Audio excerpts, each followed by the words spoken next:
दोस्तों, क्या आप भी हर दूसरे घंटे आने वाले कॉल्स, लोन, क्रेडिट कार्ड और प्रमोशनल स्पैम कॉल से परेशान हो चुके हैं? अगर हाँ, तो आने वाले दिनों में ये परेशानी और भी ज़्यादा होने वाली है।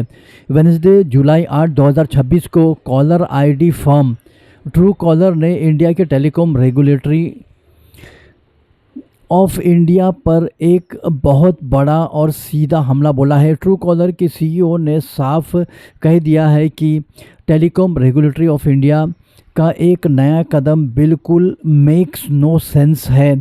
ऐसा क्या किया टेलीकॉम रेगुलेटरी ऑफ इंडिया ने कि ट्रू कॉलर को खुलेआम आकर गुस्सा निकालना पड़ा? और इस पूरे प्रॉब्लम से आपके फ़ोन पर आने वाले स्पैम कॉल्स का क्या कनेक्शन है? आइए सब डिटेल में जानते हैं।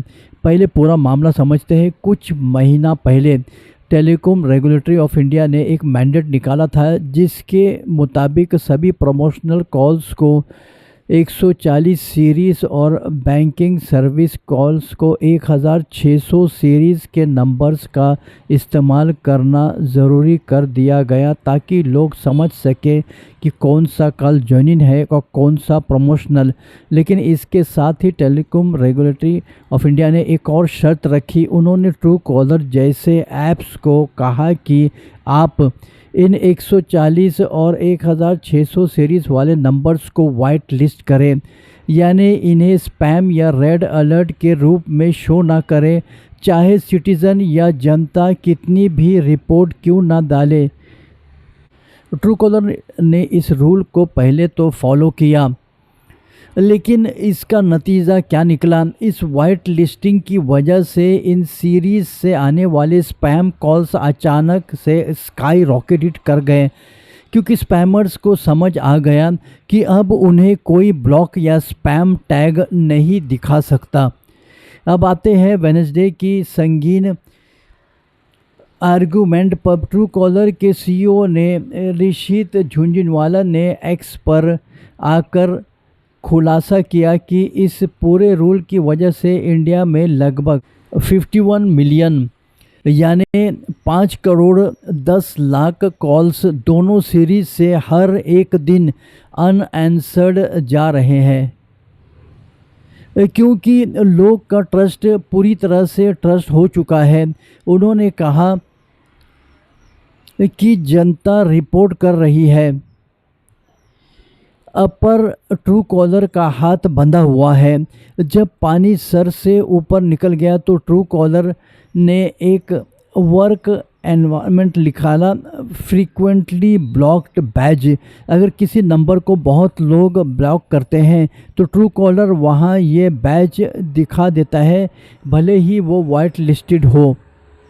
और इसी बात पर टेलीकॉम रेगुलेटरी ऑफ इंडिया को आग लग गई। रिपोर्ट के मुताबिक ministry of electronics and IT को लेटर लिखा टेलीकॉम रेगुलेटरी ऑफ इंडिया ने, ताकि उन्हें आईटी एक्ट के तहत ऐसी पावर्स मिले जिससे वो ट्रू कॉलर जैसे कॉलर आईडी ऐप्स को पूरी तरह से रेगुलेट कर सके और उन्हें ऐसा करने से रोक सके।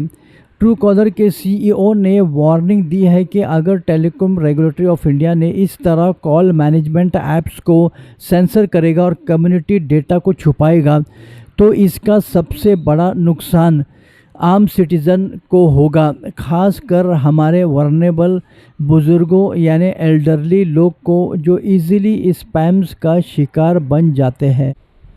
ट्रू कॉलर का कहना है कि सरकार को बैड एक्टर्स और स्पैमर्स को पेनलाइज करना चाहिए, ना कि उन ऐप्स पर झंडा चलाना चाहिए जो लोगों को सेफ रख रहे हैं।